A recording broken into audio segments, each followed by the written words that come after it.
90 రోజుల కోర్సు పూర్తి చేస్తే చాలు 100% ప్లేస్మెంట్ సపోర్ట్ తో సాఫ్ట్వేర్ జాబ్ మీ సొంతం. వెంటనే కోడ్ జ్ఞాన్ డెస్టినేషన్ ని సంప్రదించండి. అయినా బాబుల్లారా, తండ్రుల్లారా, మిమ్మల్ని ఒక ఆడది గౌరవిస్తుందయ్యా, ఒక భార్యగా విలువిస్తుందయ్యా, ఒక ఆడదానిగా. ఇంట్లో ఉన్న ఆడదాన్ని గౌరవించండి అయ్యా. ఉపన్యాసాలు ఏం దంచుతారు, ఏం బిక్తారు, కోటేసుకుని వచ్చి కూర్చుంటేనో లేకపోతే ఇంకా ఏదైనా బయటకు పోయి ఉపన్యాసాలు దంచితేనో, కార్లలో తిరిగితేనో, స్టైలిష్గా మాట్లాడితేనో మీరు గొప్పవాళ్ళు అనేది మాత్రం ఎప్పుడు ఊహించకండి. ఆ భార్య గనక నోరు విప్పి రోడ్డు మీదకి వచ్చిన రోజున నువ్వు కనపడితే నమస్కారం పెడతావేమో కానీ ఆ నమస్కారం వెనకున్న మనసులో నీ పట్ల ఎంత వ్యతిరేకత జనంలో ఉంటుందో మీకు తెలియనటువంటి విషయం. అనవసరమైనటువంటి అభద్రతా భావంలోకి వెళ్ళకండి. ఏ ప్రయాణమైనా ఒకటే అడుగుతోటి మొదలవుతుంది. ఒక అడుగు ముందుకు వేయండి, ఎన్ని అడుగుల కాన్ఫిడెంట్గా ముందుకు వేయండి. మీరు వెళ్ళేటటువంటి దారి రహదారిలో వేయండి. ప్రతి ఒక్కళ్ళు మీకు హెల్ప్ చేసేటటువంటి మజిలీలు, మైలురాళ్ళు చాలా ఉంటాయమ్మా. ఒంటరి ఉమెన్ డి అంటే డి అన్నారు, వాళ్ళందరూ మీలోనే ఉన్నారు తల్లి.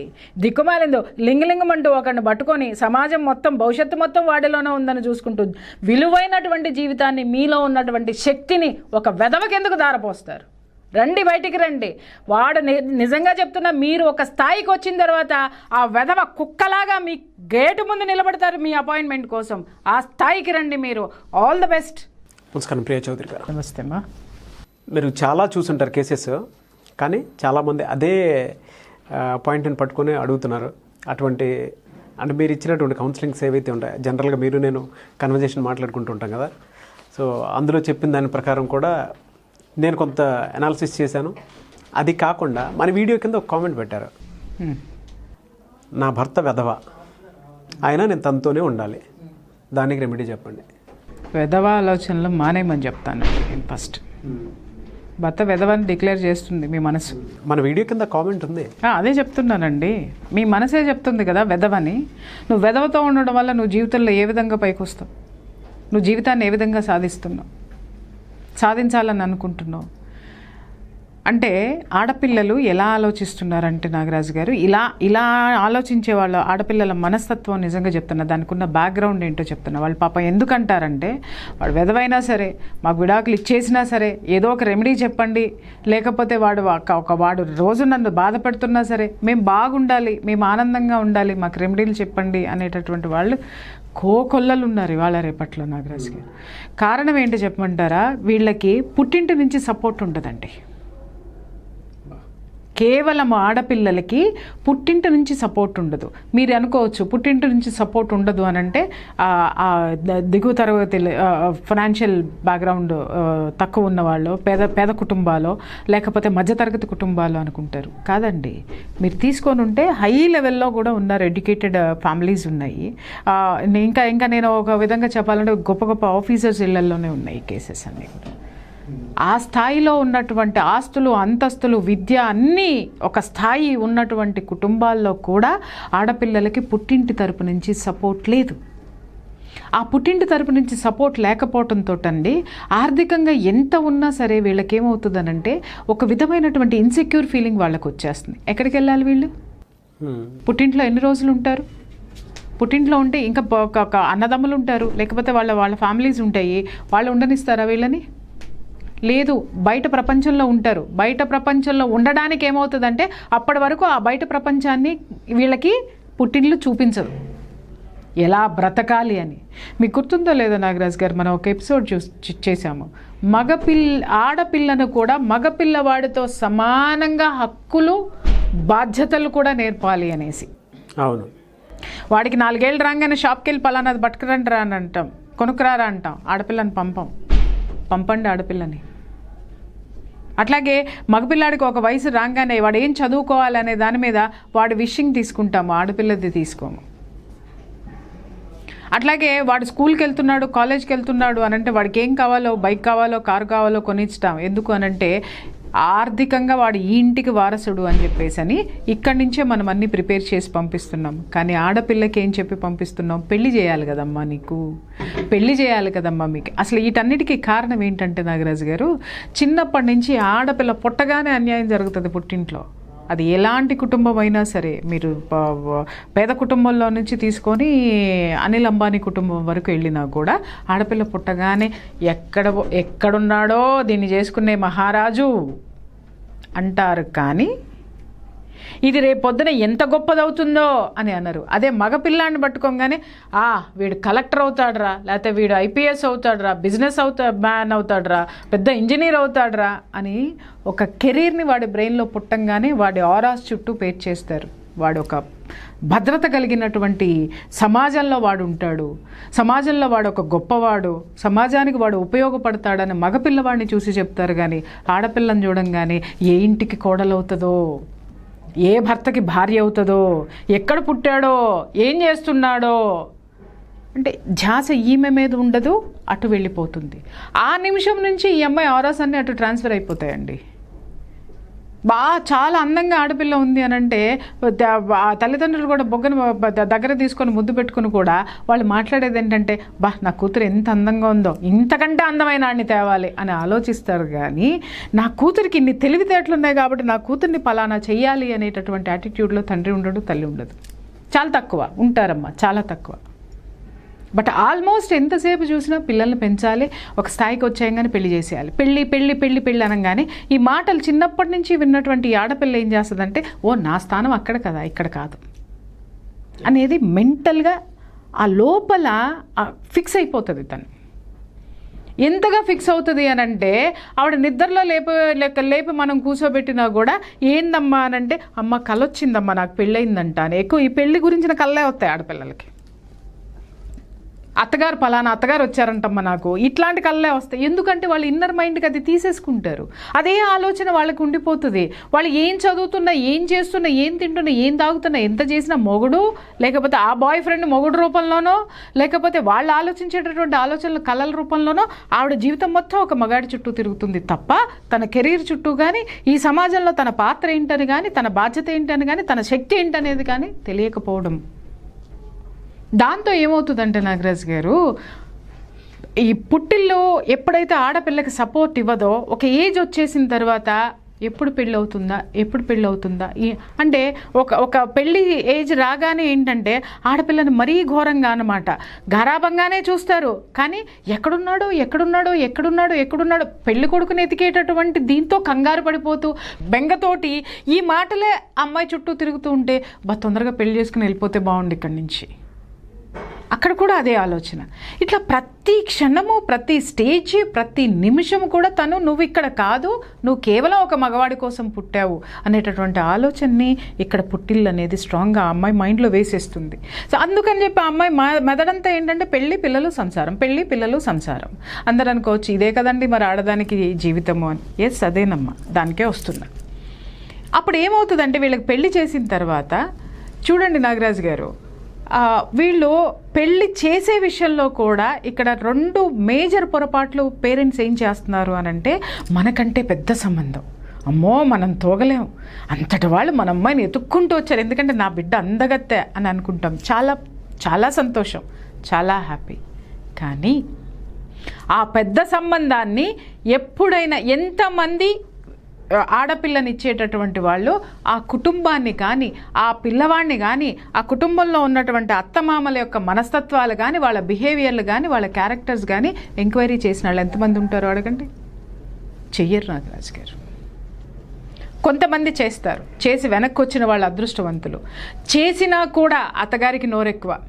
కానీ అమ్మా మీ అత్తగారికే నోరెక్కువ, నీ మొగుడు చాలా మంచివాడమ్మా, అస్సలు నోరెత్తడు, చాలా మంచివాడు, పెద్దాడికి ఎదురే చెప్పడు, చాలా పెద్ద పొజిషన్లో ఉన్నాడు, నువ్వు అక్కడికి వెళ్తే సుఖపడతావు, పంపిస్తారు. తీరా అక్కడికి వెళ్ళేసరికి ఏం జరుగుతుంది నాగరాజు గారు, పెత్తనం ఎవరిది ఉంటుంది, అత్తగారిది ఉంటుంది. మొగుడు ఎందుకు మంచోడయ్యాడు, ఆ తల్లికి ఎదురు చెప్పడం, తల్లికి ఎదురు చెప్పడు. తల్లి మాట్లాడమంటేనే పక్కన వాళ్ళతో మాట్లాడతాడు, తల్లి చెప్తేనే తింటాడు, తల్లి చెప్తేనే భార్యతోటి గడుపుతాడు. బయట చూసే వాళ్ళందరికీ అమ్మ తల్లి మాట జవదాటడు, ఉండాలి. కానీ భార్య వచ్చిన తర్వాత కూడా నువ్వు తల్లి కొంగే పట్టుకొని తిరుగుతూ, తల్లి వెళ్ళమంటే వెళ్తావు, కూర్చోమంటే కూర్చుంటావు, తినమంటే తింటావు, నీ పెళ్ళాన్ని పంపించేయంటే పంపించేస్తావు.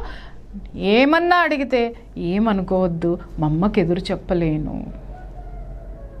మరి ఈ అమ్మ ఏం కావాలా, నేను ఇంటికి వచ్చి అత్తమామల్ని టెన్షన్ పెట్టి హడావిడి పెట్టి టార్చర్లు పెట్టే కోడళ్ళ గురించి మాట్లాడటం లేదమ్మా. అత్తగారిళ్ళకి వచ్చి ఎంత నిస్సహాయంగా ఉండేటటువంటి కోడళ్ళు ఇవాళ ఎంతమంది కన్నీళ్లతో ఉన్నారో, ఎన్ని గుండెలు పగులుతున్నాయో వాళ్ళ ఉద్దేశం వాళ్ళ యొక్క బాధను చెప్పడమే నా ఉద్దేశం ఇక్కడ. ఆ కోణంలో మాత్రమే ఈ కేసుని చూడండి. నాగరాజు గారు వచ్చేసరికి ఏమవుతుందంటే, ఇతను పూర్తిగా వ్యక్తిత్వం లేనటువంటి వ్యక్తి. డబ్బు ఉంటుంది, హోదా ఉంటుంది, లేదు మధ్యతరగతిలో ఉన్నాడు, ఒక ఉద్యోగం చేస్తున్నాడు, బట్ పెత్తనం మొత్తం అత్తగారిది, లేదు పెత్తనం మొత్తం మాంగారిది, లేదు పెత్తనం మొత్తం అత్తగారు మాంగారిది. ఇంకొక క్యారెక్టర్ కూడా వస్తుంది మధ్య మధ్యలో, ఏంటంటే ఆడపడచ్చు. అవును, ఓకే, బయట నుంచి నీ ఇంటికి వచ్చి శాశ్వతంగా నీ ఇంట్లో ఉండి నీ బాబోగులు చూసుకొని నీకు వారసులనిచ్చి నీ ఇంటి పేరుని నిలబెట్టేటటువంటి కోడలేమో నువ్వు అత్తగారు చచ్చేదాకా బయటదే. కానీ పెళ్లి చేసుకుని బయటికి వెళ్ళిపోయినటువంటి కూతురేమో అత్తగారు చచ్చేంత వరకు ఆ కూతురే, ఆ హక్కే.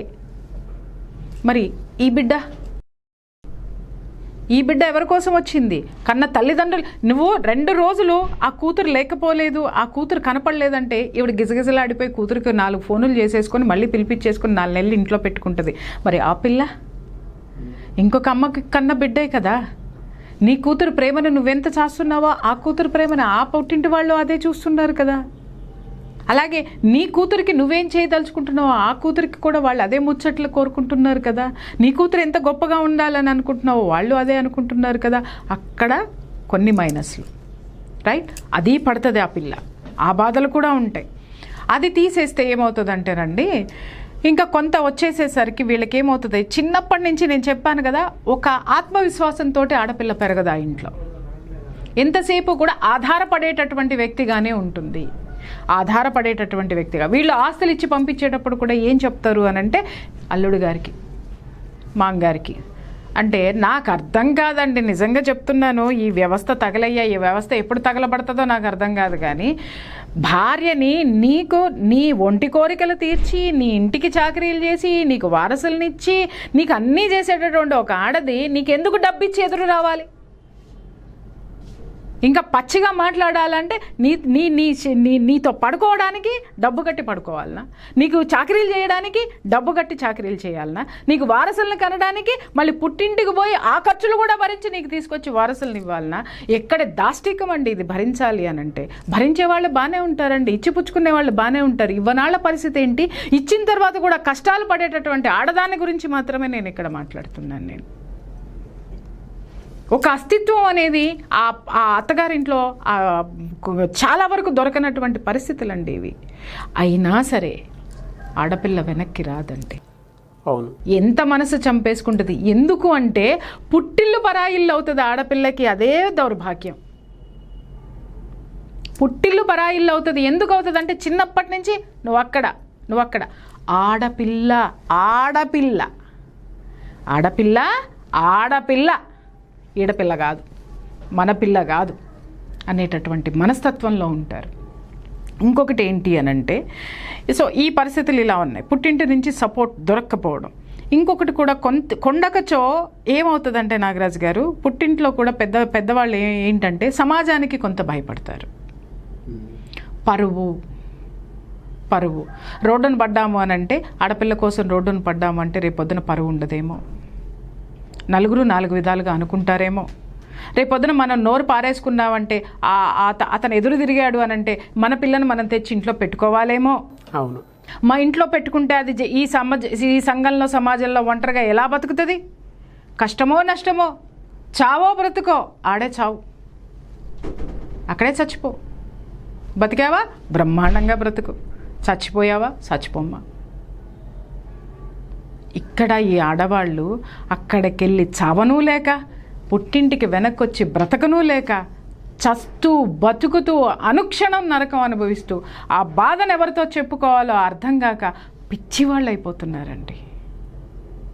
నిజంగా మనం గనక ఒక్కసారి ఇట్లాంటి వాళ్ళందరినీ ఒక చోట పిలిచి నాగరాజు గారు ఒక పెద్ద హాల్లో మీటింగ్ ఏర్పాటు చేసి ఏమనద్దండి, ఒక్క 5 నిమిషాలు అందరూ ప్రశాంతంగా ఉండండి, మీరు చాలా బాగున్నారా, మీరు ఎలా ఉన్నారని ఒక్క క్వశ్చన్ అడగండి, ఆ హాల్ మొత్తం ఏడుపులతో నిండిపోతుంది నాగరాజు. నిజమండి. ఆ సౌండ్, ఆ వైబ్రేషన్ నిజంగా చెప్తున్నా ఈ దేశానికి కానీ ఆ కోడల్ని తెచ్చుకున్నటువంటి అత్తింటికి కానీ ఎలాంటి ఎఫెక్ట్ ఉంటుందో ఆ సౌండ్ వినిపిస్తే అర్థమవుతుందండి. నిరంతరం ఆ పిల్ల కన్నీళ్లు తడిచిన కళ్ళు తడిచినట్టే ఉంటాయి అన్నమాట. ఎందుకంటే ఎంతోమంది ఆడపిల్లలమ్మ ఫోన్ ఎత్తగానే నేను ఏడ్చేస్తున్నారు. నాకు కనీసం ఒక 15-20 నిమిషాల వరకు నాకు వాళ్ళని కన్సోల్ చేయడమే సరిపోతుంది, వాళ్ళకి ధైర్యం చెప్పడం సరిపోతుంది అన్నమాట. అంటే వాళ్ళు ఎవరికి చెప్పుకోవాలి, ఆడపిల్లలు పుట్టింట్లో చెప్పుకోవాలి, కానీ ఆ పుట్టిల్లు కూడా వాళ్ళకి ఆసరా ఇవ్వకపోతే ఒక తల్లిగా నన్ను ఎత్తుక్కుంటున్నారేమో అనిపిస్తుంది నాగరాజు గారు. అవునండి. ఎంతమంది ఆడపిల్లలు అంటే నాకు కూడా ఒక్కొక్కసారి ఏడుపు వస్తుంది, వాళ్ళ ఏడుపింటుంటే కోపం వస్తుంది పుట్టింటి మీద. కనీసము ఈ ఆడపిల్లల కన్నీళ్లు కూడా తుడవలేనటువంటి తల్లిదండ్రులు దేనికోసం అండి? బిడ్డల్ని కని దేనికోసం? అక్కడ ఓదార్పు దొరకదు, అక్కడికి వెళ్ళి అవమానాలు పడాలి, ఆర్థికంగా అక్కడ కష్టాలు పడాలి. ఇక్కడ ఉంటే టైంకి ముద్దేస్తాడు కదా వీడు. ఇక్కడుంటే సమాజంలో నేను కూడా ఒక గృహిణిని, ఒక వివాహితని, ఒక గొప్పదాన్ని అనేటటువంటి ఫీలింగ్ సమాజం నుంచి ఉంటుంది కదా. ఇది ఇక్కడే ఉంటే నా పిల్లలు రేపొద్దున తండ్రి లేకుండా ఉండకుండా ఎక్కడో ఒక చోట తండ్రి నీడలో పిల్లలు ఉంటారు కదా వీళ్ళు. ఇక్కడే చద్దాం. కానీ ఆ చావు బతుకు మధ్య ఉండే జీవితం ఉంటుంది చూసారా నాగరాజు గారు, నిత్యం నరకమే ఆడపిల్ల, నిత్యం కన్నీళ్ళే ఆడపిల్ల. ఈ మగ పుంగవులు నిజంగా చెప్తున్నాను రా అయ్యా, మీరు చచ్చి ఏ లోకానికి పోతారో కానీ మీ భార్యల్ని ఏం చేస్తున్నారో, మీ భార్యలని నేను మాట్లాడిన ఒక ఆడదాని కన్నీళ్లతోటి తడుస్తున్నారు, మునిగి తేలుతున్నారు. బాగా చూసుకునే మగవాళ్ళని నేను అనట్లేదండి. ఎంత నీచం అంటేనండి భార్యని మాట్లాడతారు అనంటే, ఒక్కొక్కసారి వాళ్ళ మాటలు విని ఏడుస్తుంటే కొంతమంది నన్ను అమ్మ అని పిలుస్తారు. అమ్మ ఇలా మాట్లాడుతున్నాడమ్మా, అమ్మ ఇలా ఎట్లా తట్టుకోవాలి, అయినా సరేనమ్మా కలిసే ఉండాలమ్మా నేను, నాకు ఏదన్నా చెప్పండి. వాళ్ళ మీద జాలి పడాలా, కోపం తెచ్చుకోవాలా, ఓదార్చాలా, అన్నీ జరుగుతాయి నాగరాజు గారు. ఎందుకంటే ఆ ప్లేస్లో ఒక తల్లి స్థానం నాకు కనిపిస్తుందేమో అనిపిస్తుంది నిజంగా. ఆ భరోసా ఇవ్వాల్సినటువంటి అవసరం ఉంది. బట్ మీరు అడిగారు కదా, ఇవి కారణాలు. భర్త ఎదవే, నేనుండాలి. కానీ ఇప్పుడు నేను ఆడపిల్లల విషయానికి వస్తున్నా. వాళ్ళందరికీ కలిపి ఈ ప్లాట్ఫామ్ మీద నేను చెప్పదలుచుకున్నది ఏంటంటే, ఉండండి అమ్మ, భర్తతో కలిసి ఉండాలి అనుకునేటటువంటి మీ యొక్క మనస్తత్వం చాలా గొప్పది. కానీ మిమ్మల్నిగా భార్యగా స్వీకరించలేనటువంటి ఆ భర్త దగ్గర, ఆ మగాడి దగ్గర ఎన్నాళ్ళని చస్తూ బతుకుతూ ఉంటారు? ఒక్క మాట చెప్పండి నాకు. ఇంకొక విషయము నాగరాజు గారు, వీళ్ళ పిల్లలు కూడా ఏమవుతుందో తెలుసా? వీళ్ళు ఏమనుకుంటారు, నా భర్త దగ్గర ఉంటే చాలు, నా పిల్లలు పెరుగుతారు, నా పిల్లలకి మంచి ఇది ఉంటుంది, నేను సమాజంలో ఎలాగోలా బతికేస్తాను. ఇంకొకటి ఏంటంటే, బంధువులు అనేటటువంటి రాబందులు ఉంటాయి కొన్ని. అవునండి. ఆ రాబందుల నుంచి తప్పించుకోవడం కోసం కూడా ఇక్కడుంటే ఒక్కడే కదా, బయటికి వెళ్తే 100 మందితో పడాలి కదా. కాబట్టి వీడే కావాలి. భర్తల్లారా, మీ యొక్క స్థానం ఎంత గొప్పదో చూడండి. ఒక భార్య ఎంత గొప్పగా మీకు ఆ స్థానాన్ని ఇస్తుంది. ఒక రక్షకుడి స్థానంలో ఉన్నటువంటి మీరు మీ భార్యలకి ఎలాంటి విలువనిస్తున్నారో కొంచెం ఆలోచించండి అయ్యా, ఆలోచించండి ఫస్ట్. ఈ భయాలతోటి నాగరాజు గారు ఇక్కడే ఉంటాను నేను, కానీ బాగుండాలి. ఎక్కడన్నా అవకాశం ఉంటుందేమో, ఏ అమ్మన్నా చెప్తుందేమో, ఏ అయ్యన్నా చెప్తాడేమో, ఏ దేవుడన్నా వరమిస్తాడేమో, ఏ ప్రకృతి అన్నా ఒక అద్భుతం చేస్తుందేమో నా జీవితంలో అని చెప్పేసి అని ప్రతి నిమిషము, ప్రతి క్షణము ఆ పిల్ల కార్చే ప్రతి కన్నీటి బొట్టులో ఈ ప్రశ్నలు ఎత్తుక్కుంటూ ఉంటుంది. ఒక ఆడదాని కన్నీళ్లలో బ్రతుకుతూ మీరు సాధించేది ఏందయ్యా? ఏం సాధిస్తున్నారు? మీరు తాళి కట్టినటువంటి భార్య మనసులో ఒక విలువని సాధించుకోలేని మీరు సమాజంలో ఏం సాధించగలరు? కొంతమంది ఉంటారు నాగరాజు గారు, అసలు స్త్రీ జనోద్ధరణకి వచ్చేస్తారు చూసారా బయట. చాలా క్యారెక్టర్లు చూశానండి నేను. ఈ టైం వచ్చింది, బాగా అడిగినారు మీరు. బయట చూస్తే ఉమెన్ గురించి విపరీతంగా దంచుతారండి ఉపన్యాసాలు. దాని దుంపదగా అసలు అమ్మ జీవితంలో అసలు వీడనేవాడు మా కోసమే పుట్టేసినాడు కదా అనేసి ఆడవాళ్ళందరూ కూడా దేవుళ్ళ లెక్క చేతులెత్తి మొక్కాలన్నంత గొప్పగా స్పీచ్లు ఇచ్చేస్తూ ఉంటారు. కానీ ఇంట్లో ఆడదాన్ని గౌరవించటం అనేది వీళ్ళ బతుకి ఒక్క వెంట్రుక వాసితో కూడా పొరపాటును కూడా భార్యను గౌరవించేటటువంటి లక్షణాలు ఎక్కడ వెళ్ళకుండా. సమాజంలో చాలా గొప్పగా ఉంటాడు ఆ పెద్ద మనిషి. భార్య పోయి చెప్పిన ఊరుకోమ్మ, ఆయన ఆడవాళ్ళంటే చాలా గౌరవిస్తాడు, ఇస్తాడు. ఎందుకు ఇస్తాడో తెలుసా అండి? చప్పట్లు కొట్టాలి కదా, వాడికి ఒక గుర్తింపు కావాలి కదా. ఈజీగా ఈ దునియాలో పేరు ఎవరికైనా వస్తుందంటే ఆడవాళ్ళ తరపున కొట్లాడినాడికి ఈజీగా పేరు వచ్చేస్తుంది, ఒక పెద్ద సెక్యూరిటీ ఏర్పడిపోతుంది. కాబట్టి అది దొరుకుతుంది వాడికి. ఎస్, ఇట్స్ ట్రూ, నిజమే. దాన్ని ఎత్తుకుంటాడు. కానీ అయ్యా నేను అడుగుతున్నాను, కొంతమంది స్వామి అందరూ కాదు, కొంతమంది భర్తలు వాళ్ళ అడ్రస్లు కూడా నాకు తెలుసు. నిజంగా చెప్తున్నాను, నీ భార్యకే మిలివిచ్చినవయ్యా, అది ఎంత ఏడుస్తుందో ఇంట్లో ఒక్కసారి చూడుపో. నీ కూతురికి ఏ స్వతంత్రం ఇచ్చినావు చూడు, ఆ బిడ్డ ఎంత ఉసురుమంటూ ఉంటుందో కొంపల్లో చూడు. వీళ్ళు మాత్రము స్త్రీ స్వేచ్ఛ గురించి, స్త్రీ స్వాతంత్రం గురించి మైకులు బద్దలయ్యేటట్టు, స్టూడియోలు ఈసిరిపోయి బీటలు వారేటట్టు ఉపన్యాసాలు ఇచ్చేస్తారు. వాళ్ళ కోసం గొంతులు చించుకుని, చొక్కాలు చించుకుని రోడ్డు మీద పడిపోతారు. ఇంట్లో భార్యని గౌరవించరు. నిజం. దేనికోసం ఇది? వాడి ఐడెంటిటీ కోసం. ఇలాంటి గోముఖ వ్యాఘ్యారాలు చాలా ఉన్నాయి తెలుసా అండి. ఆవు ముఖం పెట్టుకున్నటువంటి పులులు, ముఖం కప్పుకున్నటువంటి పులులు సమాజంలో బోల్డ్ ఉన్నాయి. అవి భార్యలకి తెలుసండి. అయినా బాబుల్లారా, తండ్రుల్లారా, మిమ్మల్ని ఒక ఆడది గౌరవిస్తుందయ్యా, ఒక భార్యగా విలువిస్తుందయ్యా, ఒక ఆడదానిగా. ఇంట్లో ఉన్న ఆడదాన్ని గౌరవించండి అయ్యా. ఉపన్యాసాలు ఏం దంచుతారు, ఏం బిక్తారు, కోటేసుకుని వచ్చి కూర్చుంటేనో, లేకపోతే ఇంకా ఏదైనా బయటకు పోయి ఉపన్యాసాలు దంచితేనో, కార్లలో తిరిగితేనో, స్టైలిష్గా మాట్లాడితేనో మీరు గొప్పవాళ్ళు అనేది మాత్రం ఎప్పుడు ఊహించకండి.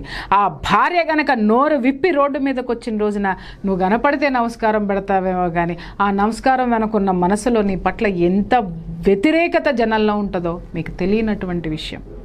ఇట్స్ ట్రూ నాగరాజు గారు.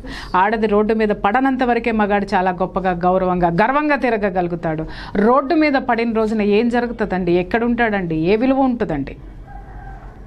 ఆడదాన్ని గౌరవం, దాని ఆస్తి కావాలి, దాని సపోర్ట్ కావాలి. కానీ అది మాత్రం వద్దు. వీడు దేన్ని కోరుకుంటాడు? తాను వలచిందే, ఏదో సామెత ఉంది కదా, మెచ్చింది రంబ వలచింది ఇంకేదో అని చెప్పేసని. ఇంట్లో భార్య ఎంత అందంగా ఉన్నా, లేకపోతే ఎంత గొప్పదైనా, ఎంత చదువుకున్నదైనా అది వద్దు. ఎంగిలి కూడా బయట దొరుకుతుంది. ఎంగిలి ఇస్తరాకులు కొన్ని ఉంటాయి చూసారా, ఆ ఎంగిలి ఇస్తరాకుల వైపు ఈ కుక్కలు పోతాయి అన్నమాట.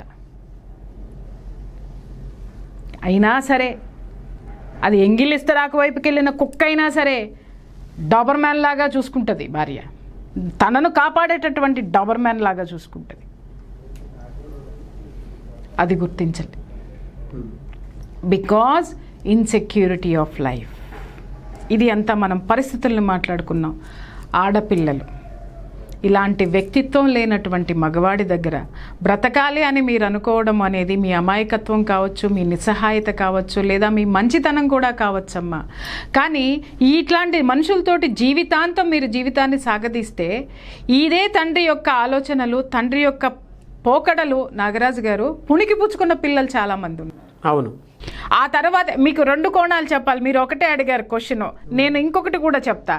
ఇప్పుడు మీరు నా భర్త ఎదవే, నా భర్తతోనే ఉండాలని అడిగేటటువంటి క్యారెక్టర్స్ ఒక 30 ఇయర్స్ లోపే ఉంటాయి, లేదా ఒక 35 ఇయర్స్ లోపు ఉంటాయి. ఇప్పుడు ఇంకొక other side of the coin వస్తుంది. 45 ఇయర్స్ తర్వాత కొన్ని క్యారెక్టర్స్ వస్తాయి మన దగ్గరికి. కొంతమంది వస్తారు, అమ్మా భర్త సేమ్ స్టోరీ వింటాం మనము, సేమ్ స్టోరీ వింటాము. ఎట్లా వింటామో, ఎదవైనా సరే అతనితోనే ఉన్నానండి, కానీ చివరికి పిల్లలు కూడా ఇలాగే అయిపోయినారండి, నేను అప్పుడు మొగుడు కొట్టేవాడండి, ఇప్పుడు వీళ్ళు పెద్ద అయిన తర్వాత వీళ్ళు కొడుతున్నారండి. అప్పుడు మొగుడు నన్ను ఎగతాళి చేశారండి, ఇప్పుడు వీళ్ళు కూడా ఎగతాళి చేస్తున్నారండి. అచ్చం తండ్రి ఎలా ఉన్నాడో పిల్లలు కూడా అలాగే ఉన్నారండి. ఏం చెయ్యాలమ్మా ఈ జీవితంలో? నేను ఎట్లాగైనా సరే ఇప్పుడు ఏదో ఒక అద్భుతం జరిగిపోయి నా కాపురం బాగుండాలి. ఏం జరుగుతుంది? అద్భుతం నువ్వే చేసుకున్నావు కదా. అవును. ద డే వన్ నీ భర్త తప్పు చేశాడు అన్న రోజున సమర్థించుకున్నావు నువ్వు. ఎందుకు? మారతాడేమోనన్న ఆశతో సమర్థించుకుంటారు. ఇక్కడ చేసే పొరపాటు నేను చెప్తున్నా, మారతాడు అనేటటువంటి దాంట్లో మార్చే ప్రయత్నాల్లో ఎవరు ఉండరండి. రేపు మారతాడేమో, ఎల్లుండి మారతాడేమో, అవతల ఎల్లుండి మారతాడేమో, ఇంకా మారతాడేమో. 45 ఏళ్ళు గడుస్తాయి. నువ్వు ఏ ప్రయత్నాలు చేసావు? నేను అన్నీ చేశానండి, నేను నిలదీశానండి, లేకపోతే నేను ఇంకొకటి చేశా. ఒక తప్పు చేశాడు, 2 తప్పు చేశాడు, 1 పొరపాటు అనుకున్నావు, 2వది గ్రహపాటు అనుకున్నావు, 3వది చేసిన రోజున అలవాటు అనుకున్నావు కదా. తెలిసింది కదా. ఆ అలవాటుని మాన్పించాలి అనంటే ఏం చేయాలి నాగరాజు గారు? వాడు గవర్నమెంట్ ఆఫీసర్ అయితే హయ్యర్ అఫీషియల్స్కి రిపోర్ట్ చేయి. వాడు ఉద్యోగం పీకేదాకా తీసుకెళ్ళు, వీలైతే పీకిచ్చు, మూసుకుని కూర్చుంటాడు ఇంట్లో. నువ్వు చేసావా? చెయ్యవు. ఎందుకంటే నీకు ఆధారం ఈ ఉద్యోగం కాబట్టి గమ్మన కూర్చున్నావు. వాడు ఎందుకు మారుతాడు?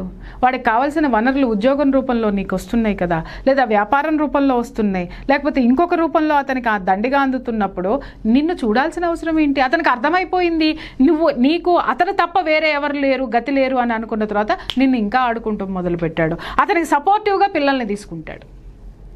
మరి ఆ ఇంట్లో అతనికి సపోర్ట్ కావాలి కదా రాను. అందుకని ఏంటంటే, అరే మీ అమ్మ అట్లా, మీ అమ్మ ఇది, ఒరే అది అట్లాగరా, ఇది ఇట్లరా, అదే అట్లా ఆ రోజు అలా చేసిందిరా, ఇప్పుడు ఇలా చేసిందిరా అని చెప్పి పిల్లలకి నూరు పోసి పూర్తిగా పిల్లల్ని కూడా తల్లి మీదకి విరక్తి చెందితే నేనేమంటానంటే, అమ్మ బ్లంట్గా చెప్తున్నా, 30 ఏళ్ళప్పుడో 35 ఏళ్ళప్పుడో వెనక్కి వచ్చేస్తే మీకు ఒక ఓపిక ఉంటుంది మీ పిల్లల్ని పెంచుకుంటానికి, మీరు ఏదైనా స్వతంత్రంగా బ్రతకడానికి. ఈ 45 ఏళ్ళు దాటిన తర్వాత బయటకు వచ్చి బ్రతకనూ లేరు, కష్టపడనూ లేరు, అట్లాగని దాంట్లో ఉండనూ లేరు. అది ఇంకా భయంకరమైనటువంటి నరకం. చివరికి ఎక్కడికి పోతున్నారు? ఆ సమయంలో అనాథ శరణ ఓల్డ్ ఏజ్ హోములకి చేరుతున్నారు. ఇది 40-45 ఏళ్ళకే. అవును. ఎందుకనంటే వాళ్ళకి ఆర్థిక స్వాతంత్రం ఉండట్లేదు. ఎందుకంటే మొత్తం వాళ్ళే చేతులారా నాశనం చేసుకున్నారు. ముందర తెంచుకుంటేనేమో బంధాలు పోతాయి, సాగదీసుకుంటూ వస్తేనేమో జీవితం పోతుంది. ఏం చెయ్యాలి? కరెక్ట్ టైంలో కరెక్ట్ డెసిషన్ తీసుకోవాలి.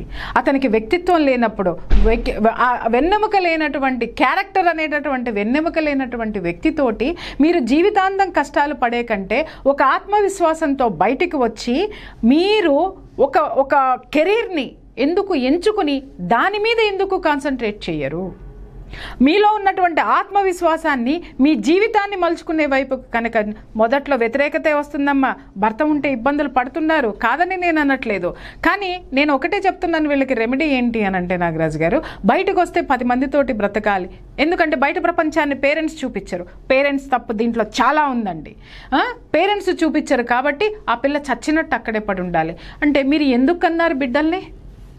అంటే సమాజం కోసం కావాలి కాబట్టి కనేసి, సంపాదించాం కాబట్టి ఆస్తులు ఇచ్చేసేసి అవతలకు తోసేసి చేతులు దులుపుకుని కూర్చుంటారు. కానీ ఇంటికి వచ్చిన కోడలు నెత్తినేసి వేసి కొడతా ఉంటే మాత్రం బ్రహ్మాండంగా ఆనందిస్తూ కూర్చుంటారు. అక్కడ కూతురు వెనక్కి వస్తే తప్పు, ఇక్కడ కోడలు నెట్టివేస్తే కర్మ. ఏం లాజిక్ ఇది? అక్కడ తప్పు చేస్తున్నారు, ఇక్కడ తప్పు చేస్తున్నారు. ఆత్మవిశ్వాసంతో మీరు బ్రతకదలుచుకుంటే, ఇలాంటి వెధవల కింద బ్రతుకుతూ జీవితాల్ని నాశనం చేసుకుంటే కంటేనమ్మా, తెలివితేటలు ఉపయోగించి ఆత్మవిశ్వాసంతో మీకంటూ ఉన్నటువంటి వృత్తిలోనో లేకపోతే మీకంటూ ఉన్నటువంటి ఆర్థికపరమైనటువంటి స్వేచ్ఛను ఉపయోగించుకొని వీళ్ళు జీవితంలో నిలదొక్కుంటే, వీళ్ళ జీవితంలో వీళ్ళు ఫేస్ చేసినటువంటి కష్టాలను కనుక కెరీర్ మీద ఎఫర్ట్స్ కింద పెడితే నాగరాజు గారు, వీళ్ళు 10 మందికి దారి చూపించగలరు. మొదట్లో కష్టాలే ఉంటాయి నాగరాజు గారు. మనం ఎదురు తిరగడం మొదలు పెడితే, మనం స్ట్రాంగ్గా నిలబడితే, మనం ఆత్మవిశ్వాసంతో ఉంటే, మనం నిజాయితీతోటి ఉంటే మనల్ని కొట్టేవాడు ఈ భూ ప్రపంచంలో లేడమ్మా. అది గుర్తుపెట్టుకోండి. వస్తారు, వచ్చిన ప్రతి వెధవని నరుక్కుంటా పోండి. అంతకు మించి మీరు చేయాల్సింది ఏమీ లేదు. ఏ రోజుకైనా సమాజం ఒక గుర్తింపుని తెచ్చుకున్నారు అనంటే మీకు సలాం చేయాల్సిందే. ఆత్మవిశ్వాసం అనేటటువంటి ధనం మీ దగ్గర ఉంది, దాన్ని బయటికి తీయండి. మీరు ఆర్థికంగా నిలబడండి, మీరు ఒక యావగేషన్ క్రియేట్ చేసుకోండి. తీసుకోండి. ఎంతసేపు వీళ్ళు ఏమనుకుంటారంటే పిల్లలకి తండ్రి లేడు కదా అని. అలాంటి వ్యక్తిత్వం లేనటువంటి తండ్రుల దగ్గర మీరు పిల్లల్ని పెడితే ఆ పిల్లలు రేపొద్దున ఎలాంటి భవిష్యత్తునంటే అలాంటి భవిష్యత్తుని ఎంచుకునేటటువంటి పరిస్థితులు చాలా వరకు ఉన్నాయండి. నిజంగా చెప్తున్నా. వెల్ ఎడ్యుకేటెడ్ అండి, తండ్రి బాగానే పెంచుతాడు, బాగా చదువులు చదివిస్తారు, వీళ్ళు చదువుకున్న మూర్ఖులు అవుతారు రేపొద్దున పిల్లలు. వాళ్ళు కొరగాక వీళ్ళు కొరగాక అనాథ శరణాలయాలకి చేరిన కేసులు చాలా ఉన్నాయి. బట్ ఒకటి నేను చెప్తున్నా, అతనితోటే ఉండాలి అనుకుంటే పాజిటివ్ దృక్పథంతో ఉండండి, ఆత్మవిశ్వాసంతో ఉండండి. అంతేగాని లొంగిపోయి ఉండాల్సినటువంటి అవసరం లేదు. మాకు ఎక్కడా సపోర్ట్ రావడం లేదండి అని అంటున్నారు. సపోర్ట్ కోసం మీరు ట్రై చేయండి, ప్రయత్నించండి. బంధువులు అనేవాళ్ళు విపరీతంగా మిమ్మల్ని ఫోర్స్ చేస్తున్నారు, మిమ్మల్ని ఇది చేస్తున్నారని మీరు ఏదైతే అంటున్నారో ఎదిరించటం మొదలు పెట్టండి. దేనికోసం? మీ హక్కు కోసం, మీ నిజాయితీని ప్రూవ్ చేసుకోవడం కోసం. ఖచ్చితంగా ఏదో ఒక రోజు మీకు ఒక మంచి రోజు అనేది మాత్రం డెఫినెట్గా వస్తుందమ్మా. ఎప్పుడు మేము ఒంటరి వాళ్ళం అయిపోతామని ప్రమాదం వైపు మాత్రం వెళ్ళకండి. అది అతను నిజంగా కొన్నాళ్ళ తర్వాత మారుతాడు అనేటటువంటి ఆ యొక్క కాన్ఫిడెన్స్ మీకుంటే మార్చుకునే దశగా మీరు వెళ్ళి మారిన తర్వాత జీవితం స్టార్ట్ చేయండి. చాలా బాగా చెప్పారు.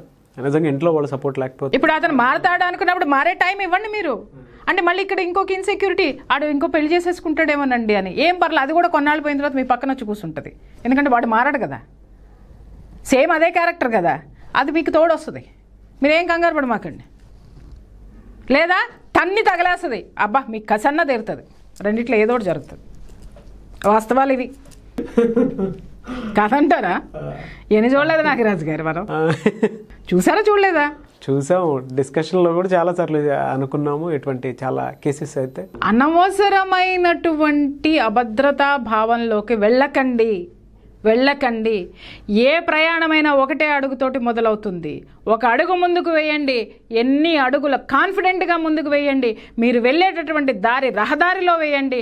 ప్రతి ఒక్కళ్ళు మీకు హెల్ప్ చేసేటటువంటి మజిలీలు, మైలురాళ్ళు చాలా ఉంటాయమ్మా. All the best. ధైర్యం బాగా నూరిపోశారు. ఉన్న ధైర్యాన్ని నేను గుర్తు చేస్తున్నాను Nagaraj garu. Thank you so much Priya Chowdary garu. But వాళ్ళల్లో ఉన్నటువంటి ధైర్యాన్ని చాలామంది నిద్రపుచ్చేసి కామ్గా ఉండిపోతారు. అటువంటి వాళ్ళకి కౌన్సిలింగ్ చెప్తున్నాను కదండి, చిన్నప్పటి నుంచి పుట్టినప్పటి నుంచే ఎక్కడ పుట్టాడో అంటారు. ఇక్కడ పుట్టిన ఆవిడ గురించి ఆలోచించరు, ఒళ్ళో ఉన్న అమ్మాయి గురించి ఆలోచించరు. ఇది రేపు పొద్దున ఏ దేశాన్ని ఏలడానికి పుట్టిందో అని అనరు. ఎందుకని? వెళ్ళలేదండి ఆడవాళ్ళు? ఇందిరాగాంధీ లేదా? జయలలిత లేదా? మమతా బెనర్జీ లేదా? ఎవరు లేరండి. మీ కళ్ళ ముందే ఉన్నారు కదా. చరిత్రలు నేను చెప్పను. ఒంటరి ఉమెన్ డి అంటే డి అన్నారు. వాళ్ళందరూ మీలోనే ఉన్నారు తల్లి. దిక్కుమాలిందో లింగలింగం అంటూ ఒకరిని పట్టుకొని సమాజం మొత్తం, భవిష్యత్తు మొత్తం వాడిలోనే ఉందని చూసుకుంటూ విలువైనటువంటి జీవితాన్ని, మీలో ఉన్నటువంటి శక్తిని ఒక వెధవకి ఎందుకు దారపోస్తారు? రండి, బయటికి రండి. వాడు నిజంగా చెప్తున్నా, మీరు ఒక స్థాయికి వచ్చిన తర్వాత ఆ వెధవ కుక్కలాగా మీ గేటు ముందు నిలబడతారు మీ అపాయింట్మెంట్ కోసం. ఆ స్థాయికి రండి మీరు. All the best. Thank you so much Priya Chowdary garu. So ఎటువంటి ధైర్యమే వాళ్ళు కావాలనుకుంటారు, అపాయింట్మెంట్ కావాలనుకుంటారు, కౌన్సిలింగ్ నీడ్ ఉంటుంది. ఖచ్చితంగా ఇస్తాను నాగరాజు గారు. కాకపోతే ఏంటంటే కొన్ని విషయాలు నన్ను ఇబ్బంది పెట్టకుండా, అంటే టైం కొంతమందికి టైం లేట్ అవుతుందమ్మా, కొద్దిగా అడ్జస్ట్ చేసుకోండి. బట్ ఎమర్జెన్సీ కేసెస్ అన్నవి మాత్రం నేను కొంచెం అటెండ్ అవుతున్నాను. ఎమర్జెన్సీ కేసెస్ అన్నవన్నీ కూడా నేను ఫోన్లో మాట్లాడుతున్నాను. సో వాళ్ళు కూడా they are also very happy after that counselling. కాకపోతే తల్లి ఏడవాలనుకుంటే చేయండి. చేసిన తర్వాత ఒక నిర్ణయం తీసుకోండి. కానీ నిర్ణయం తీసుకోవడం కోసం జీవితాంతం ఏడుస్తూ కూర్చోకండి. Thank you so much Priya Chowdary garu. చూశారు కదండి వీడియో. ఈ వీడియోపై మీ అభిప్రాయాన్ని కామెంట్ రూపంలో తెలియచేయండి. అండ్ చాలామంది ఆన్లైన్ ఆఫ్లైన్ క్లాసెస్ గురించి అడుగుతున్నారండి. నాకు ఈ మంత్ ఎండింగ్లో ఒక క్లాస్ ఉంటుంది నాగరాజ్ గారు. నేను కొంచెం 15th వరకు లిటిల్ బిట్ బిజీ ఉన్నాను. 15th డిక్లేర్ చేస్తాను నేను. సో మేడం చెప్పినట్టు ఆన్లైన్ క్లాస్ కనుక మీరు అటెండ్ అవ్వాలి అనుకుంటే స్క్రీన్ మీద కనిపిస్తున్న నెంబర్కి మీరు వెంటనే సంప్రదించవచ్చు. అండ్ పర్టికులర్గా మీకు financial counselling and family counselling, personal counselling, career guidance and వీటితో పాటు సింగిల్ లైఫ్ లీడ్ చేసేవాళ్ళు ఉంటారు, డివోర్స్డ్ ఉమెన్ ఉంటారు, లేదా ప్రీ మ్యారిటల్ కౌన్సిలింగ్ కోసం అని చెప్పేసి చాలామంది సలహాలు సూచనలు తీసుకోవాలనుకుంటారు. అటువంటి వాళ్ళు మీరు కనుక ప్రియా చౌదరి గారితో మాట్లాడాలి అనుకుంటే అపాయింట్మెంట్ తీసుకోవాలనుకుంటే స్క్రీన్ మీద కనిపిస్తున్న నెంబర్కి వెంటనే సంప్రదించండి. అండ్ దాంతోపాటు నా ఇన్స్టాగ్రామ్ ఐడి ఉంది. మీరు ఏమైనా క్వశ్చన్స్ పర్సనల్గా పంపించాలి అనుకుంటే మిస్టర్ నాగ్ అఫీషియల్ అని నా ఇన్స్టాగ్రామ్ ఐడి ఉంది, దానికి మీరు సెండ్ చేయొచ్చు. అండ్ పొలిటికల్, మోటివేషనల్, డివోషనల్ ఏది ఉన్నా సరే. సో నా తరపున కొన్ని ప్రోగ్రామ్స్ మీరు కావాలనుకున్నా, లేదా నేను ఏదైనా ప్రోగ్రామ్ చేస్తే బాగుంటుంది అని మీరు ఫీల్ అయినా సరే ఖచ్చితంగా నాకు సలహాలు, సూచనలు మీరు కూడా పంపించవచ్చు. అండ్ కొన్ని చేంజెస్ ఏమైనా చేయాల్సినవి ఉంటే ఆ చేంజెస్ కూడా మీరు చెప్పొచ్చు. అండ్ ఈ ప్రోగ్రామ్ తరపున, మిథునం ప్రోగ్రామ్ తరపున పర్టికులర్గా మీరు ఏదైనా క్వశ్చన్ రైస్ చేయాలి అనుకుంటే పర్సనల్గా మీరు నాకు టెక్స్ట్ పెడితే సరిపోతుంది. నా ఇన్స్టాగ్రామ్ ఐడి మళ్ళీ ఒకసారి చెప్తున్నాను, మిస్టర్ నాగ్ అఫీషియల్. దాన్ని మీరు ఫాలో అయితే సరిపోతుంది. ఈ వీడియో లైక్ చేయండి, షేర్ మాత్రం తప్పకుండా చేయండి. ఇలాంటి మరిన్ని వీడియోస్ కోసం మా ఛానల్ని సబ్స్క్రైబ్ చేసుకోండి. Thank you.